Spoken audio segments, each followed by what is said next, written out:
Hello everybody, welcome to Paris. Believe it or not, this is episode number 75 of my series of live walking tours. And I want to welcome you to the 8th arrondissement of this lovely city, and this is a church known as the Church of Saint-Augustin. This is one of the more overlooked churches, which is a shame because it's an absolute masterpiece in many ways. And of course, as I am often wont to do on this series, we're going to give it a nice, once-over, a nice full exploration of sorts. So let's just jump right into it here because we got plenty of stuff as usual to go over. You can see there's a bit of bloomage happening. It is only about mid to late February, and so I feel like Paris is really chomping at the bit to go into bloom, and I am definitely ready for it. So here we go, Saint-Augustin in the 8th arrondissement. This was built between 1860 and 1871. That was really the sweet spot of what we call the Haussmannian period of Paris. Mr. Baron Haussmann, you may know this already, the boulevards, the avenues, all of the retooling of Paris. So this was born out of that. The style of it is Neo-Renaissance, Neo-Byzantine. That was a style very popular in Europe at the time. In fact, once they finished this church, they would move on very quickly to the Sacré-Cœur in Montmartre, and that is a very Neo-Byzantine church. So you can find these trends, and group together these according to when churches were actually constructed. And all of this, as we get moving a little bit, was all under good old Emperor Napoleon III. And in fact, the grandeur of this church of Saint-Augustin is due to the fact that it was meant to be a necropolis for the relatives of the imperial family. Except for Napoleon and his empress, they would have been destined to be buried at Saint-Denis Basilica, where all of the former rulers of France have been interred. But none of that actually happened because Napoleon, turns out he and his empress ended up exiled to England, and they ended up dying there, and they were buried there. So no Napoleon, no imperial relatives, members of the family here at Saint-Augustin, but that was its original intention. And maybe we'll go this way. The architect is a name you may have heard of before. His name was Victor Baltard. Baltard is most famous for creating those metallic the covered market stalls of Les Halles made of iron. And it's a shame that marketplace is no longer there at Les Halles, but right in the center of town. If you've studied anything about Parisian history, you've come across that illustrious, famous celebrity market that is no longer there. And the stalls of Mr. Baltard, the beautiful covered metallic stalls, are gone as well, to the chagrin of many lovers of Parisian history. But what he did was he employed the use of metal here. Believe it or not, there's an entire structure, a skeleton of metal, all throughout. And it was very, very rare. It was one of the first times it ever happened. And so they dressed the outer skeleton, they dressed the inner skeleton rather, with stone and glass and sculpture and decorative elements so that you wouldn't really know it, but this is actually a very unique metallic skeleton inside of Saint-Augustin. It was only the second church in Paris to ever try such a thing. The first one was over in the 9th arrondissement, a very small and overlooked church called Saint-Eugène. That was the first metallic church in town, but this one took the whole concept to a whole new level and, whole new heights, literally. Before we get to the facade and check those details out, I want to point out the dome here. This dome is very influenced by the Renaissance, and so this is an aesthetic that you will see very often in Rome or Florence. It's 60 meters high, that dome, approximately 200 feet. And once we get underneath it inside, you'll see it's pretty spectacular.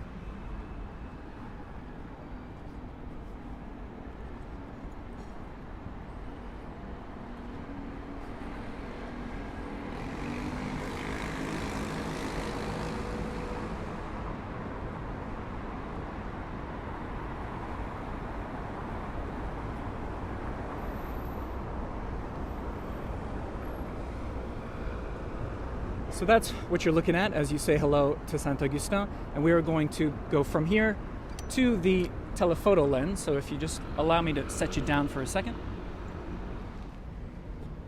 Lovely. So this is where it gets good. Look at that. So we'll start with the rose window. Rose windows, of course, that structure is usually it's stone, the framework of it, but here it's metal, so that is definitely a theme. You'll see the metallic theme is prevalent inside as well. Almost looks more like the face of a clock in a train station, which I guess fits in with the whole Osmanian era, 19th century. And then if we scroll down just a little bit, you can see a beautiful row of Christ and his apostles. These were done by a sculptor that you have actually heard of before if you're a fan of Paris, if you've been through here. One of the famous shopping arcades is known as the Passage Jouffroy. It's in the 9th arrondissement, right next to Passage des Panoramas. And Jouffroy is the name of this sculptor. And so that's why the arcade's named after the guy in the first place. He did not only work for this church, but he did La Madeleine. He did parts of the Gare du Nord, decorative elements at the Palais de Justice, the courthouse and whatnot. So that's Mr. Jouffroy. He did quite a nice job there. And then if we come down further, we've got these 4 symbolic pieces. Let me even get us a little bit closer. So if you see there in the center of your screen, that is man. He's meant to represent the evangelist Matthew. These are 4 evangelists. The lion is Mark. The ox is Luke. And then you can see an eagle over there who is John. Right there.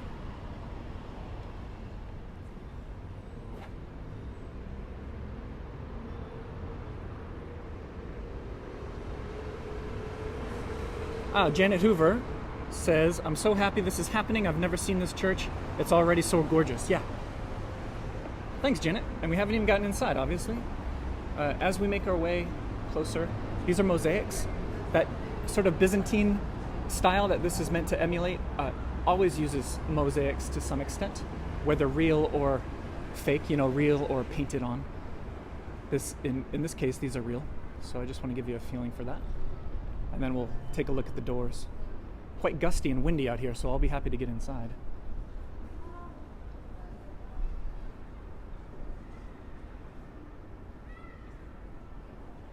And then just before we make our way to the interiors, the tops of these doors in particular, in cast bronze. Look at that. Hope that's coming through for you there. And then followed by sort of just a general floral motif that makes its way all the way down.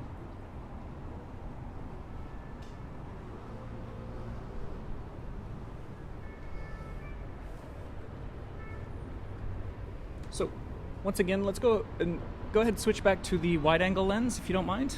I'm going to set you down here. And here we go.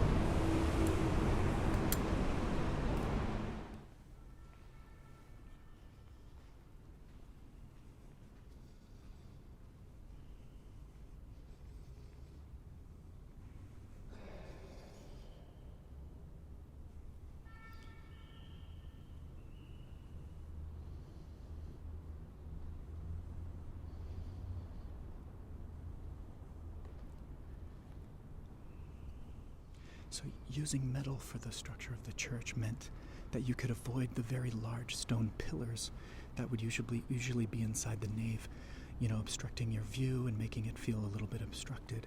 So you can remove that whole concept when you're using iron. And I'll zoom in on this a little bit later, but the whole structure is essentially these very thin pillars of iron that are topped with angels up top. And that is what's keeping everything up. So you don't need very thick walls. You don't need large buttresses to hold things up. The ceiling here is what the French call la voûte en berceau. Let me show you that. La voûte en berceau means essentially a cradle vaults, because it makes the ceiling shaped like a cradle. And that's not only makes it structurally sound, but it has the added symbolism of us being the children of God and being nurtured by the church. Worshipping beneath the cradle, as it were.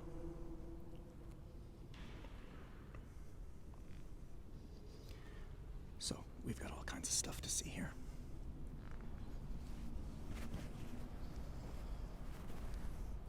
Hoping that the mic's picking me up, and I hope that I'm not breathing too hard into it. That's always a risk when I do these church whispers. So, of course, it's often about the chapels. This is a chapel dedicated to Mater Dolorosa, which is Latin for Our Lady of Sorrows. So that's Our Lady of Sorrows there.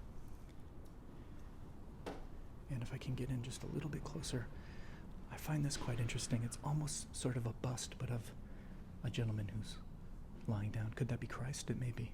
I'm actually not sure who exactly that is, but I think it's interesting. It's almost like a horizontal bust of sorts.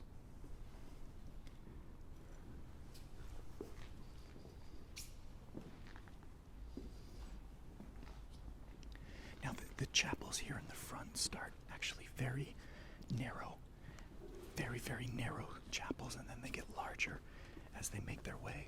And the reason is for this. I want to show you the floor plan.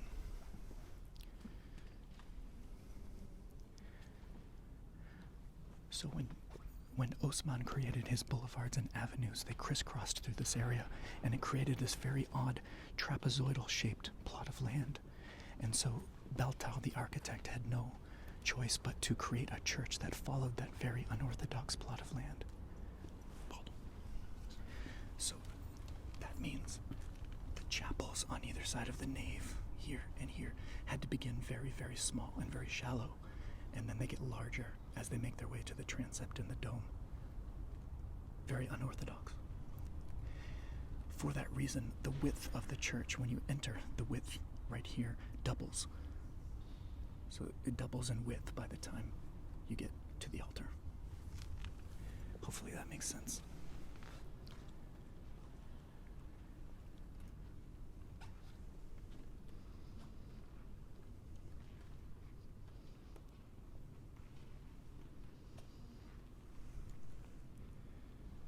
We'll talk about these lampposts in a minute, but I think those are dynamite.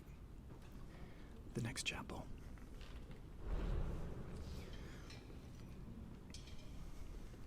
This is in honor of Saint Rita. Christianity, you can see her there. Obviously, Christianity has a lot of patron saints. We've got patron saints of children, the poor, pregnant mothers, basket weavers, grave diggers, everything. But I like Saint Rita because she's the patron saint of the impossible. I never heard that before I came through this church, the patron saint of the impossible. And I think that's pretty fantastic. So a shout out to Rita. She's got a few candles in her honor here. I guess when all else fails, you come to Rita, and she can take care of your business.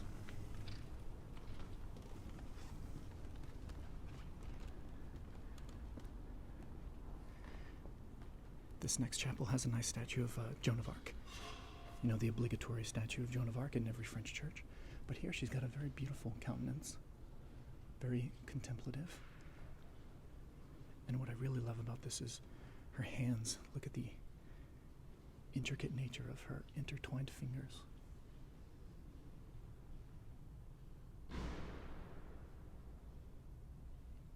Bruce Jewell says, I wonder if there's a patron saint for tour guides. I don't know, Bruce. I guess if we light enough candles in this church, somebody will help us out. I certainly need it today to pull off this rather cursed episode. So you can see I'm showing you people are touching her foot, so it's a little bit dirty there. And then I don't know if you can make it out, but it's also a bit dirty on her finger, so clearly that's what people are touching for the blessing of Joan of Arc. And then here, this gentleman is a character that you don't hear too much about until you come through this church, Charles de Foucauld. Long story short, he's a martyr linked to this church and this chapel. He was a Frenchman born in the 19th century, had a troubled childhood, lost his faith along the way. But after prolific work as a military soldier and an explorer over in Morocco, he returned to Paris, rediscovered the church, did his confession and conversion in this chapel that I'm standing in now. And then he was eventually shot in Algeria and martyred.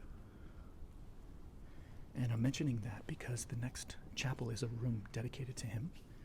This may have been where he made his confession and conversion, or all that good stuff. But let me show you the next room. It's literally an enclosed space, as you can see.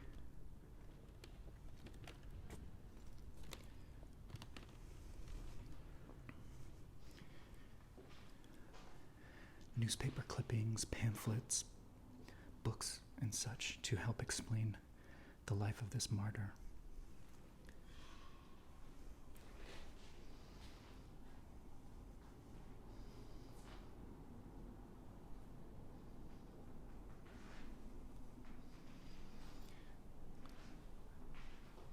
some interesting bits of artwork. We've got a bust of Charles.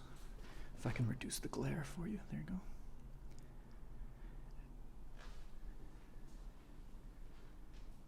And what really stands out here in the center, they made a scale model of the fort in Algeria where he was staying and where he was martyred, where he was shot.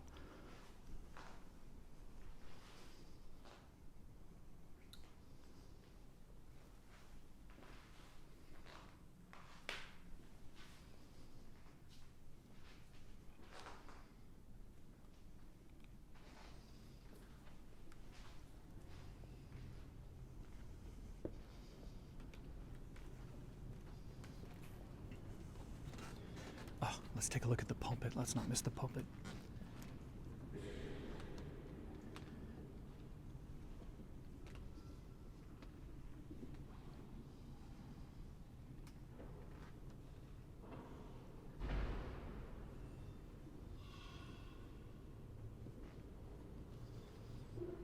Can't you just tell that the altar and the dome is going to be dynamite once we get there? So yeah, all of the lighting here is, again, extremely 19th century in style, extremely, Haussmannian in style, and the idea of a concourse, a train station, or that you're walking outside on the sidewalk. That's exactly what the lighting feels like here. Incidentally, you notice they only light the top bulb of all of the lamps. And that's intentional, perhaps to save money or save on electricity. Oops. We'll talk about the organ later during the tour extension. It's just such a gem that's so easily overlooked. This next chapel is Chapel of Saint Anne and some others.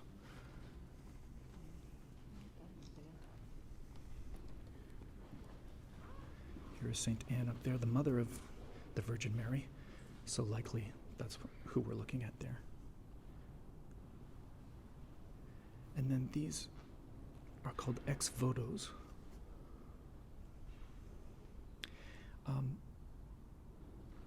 The term ex voto, these are marble slabs of marble to say thank you to Saint Anne, the Virgin Mary, to Christ.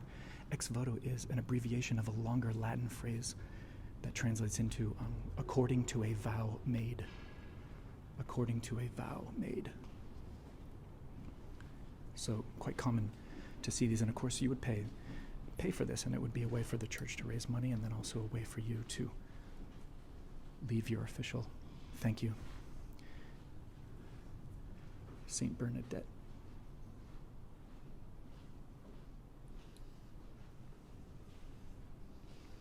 And before we leave the Chapel of Saint Anne, look at this. It's from 1950.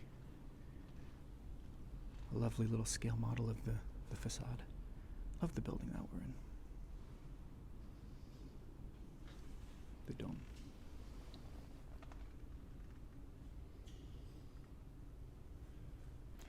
Speaking of the dome, with the actual, let me show you this.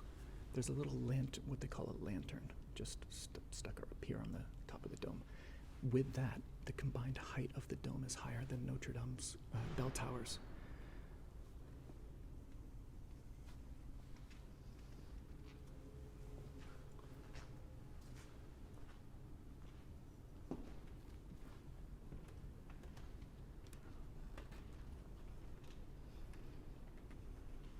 Look at this. Wow. Wow, wow, wow.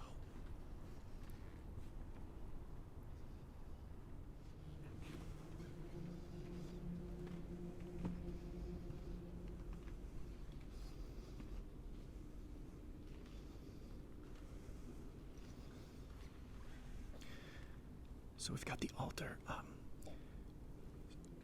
sort of protected by this canopy of sorts. The technical term for this canopy, it's called a ciborium, and you'll often see this sort of thing in churches like in the Vatican, St. Peter's Basilica, for example, and other Italian churches. In the dome, as I said, we're talking 60 meters, about roughly 200 feet.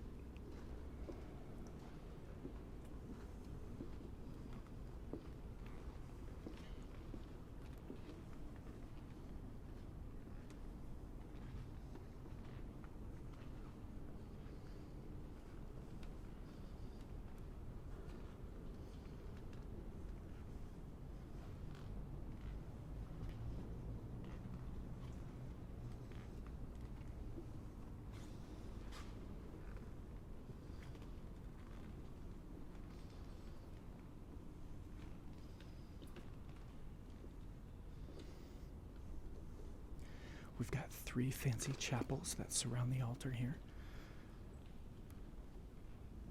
This is the chapel of St. Joseph, and I don't want us to miss the dynamite chandelier. I'll show you from the other side where it's more well lit.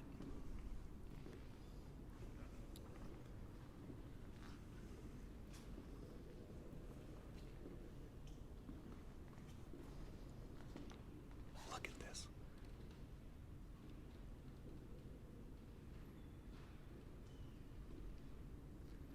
There is so much damn beauty in this city that you can easily overlook a space like this. And as I come back around to the Chapel of St. Joseph,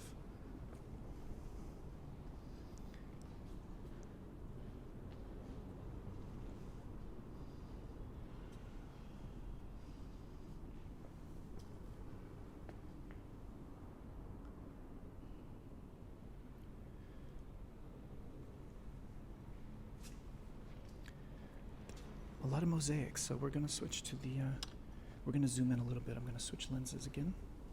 Just bear with me.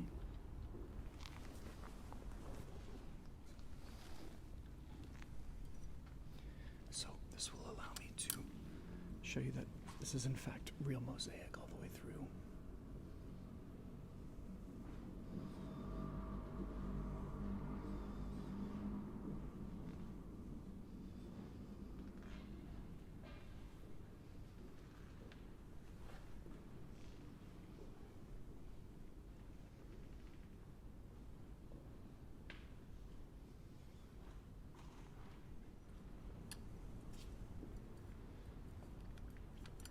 Cable twisted up a little. There we go.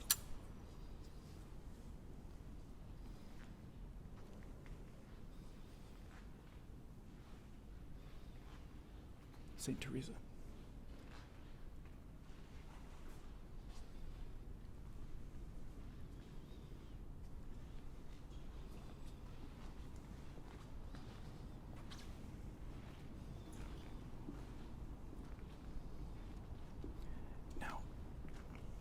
When you back up above the Chapel of St. Joseph, you have the choir organ, the smaller organ of the two, and then these gorgeous, gorgeous paintings against the blue background.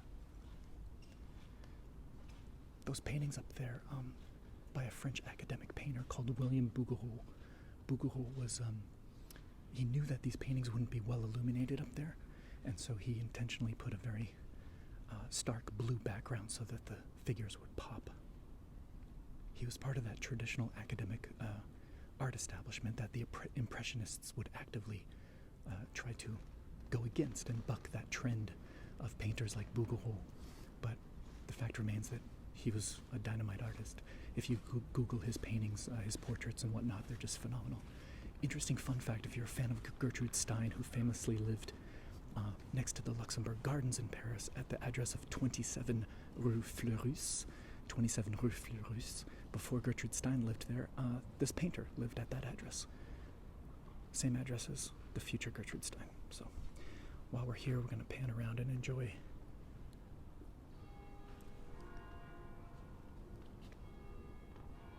this. Hopefully you can hear the bells.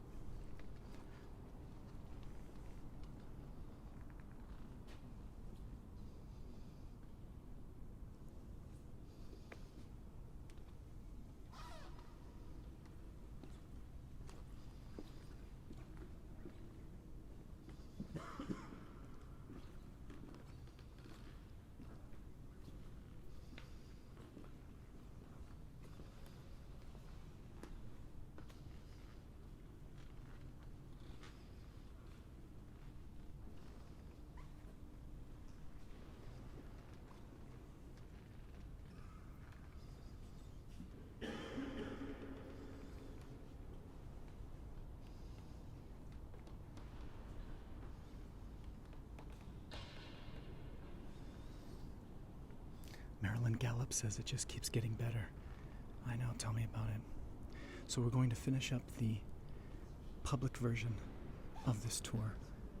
This will be the replay that I post to Facebook and YouTube for non-patrons. And we're going to move into the tour extension.